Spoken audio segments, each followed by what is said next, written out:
Matin, c'est l'édito politique avec Alexis Poulain. Oui. Bonjour Alexis. Bonjour. Alexis Poulain, Valérie Pécresse, donnée gagnante pour la première fois face à Emmanuel Macron.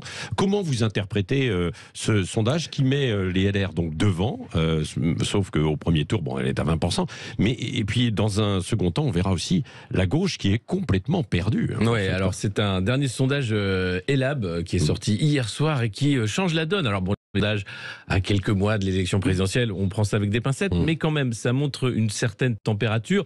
Première chose, c'est que, évidemment, le débat sur la présidentielle de 2022 va se faire à droite. On voit le bloc de droite, que ce soit l'extrême droite avec Éric Zemmour, Marine Le Pen, qui sont à 15% tous les deux au coude à coude, ou la droite composée d'Emmanuel Macron à Valérie Pécresse, on est à 75%. En gros, la gauche, comme vous dites, elle est émiettée à 24%. Elle a bien du mal à essayer de décoller. Certains candidats comme Anne Hidalgo qui sont même crédités de 3-4%.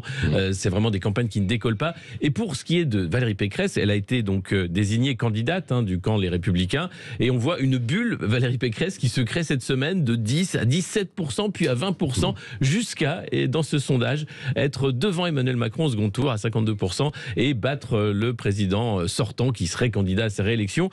J'y vois surtout une bulle, parce qu'on a là la façon de faire les sondages.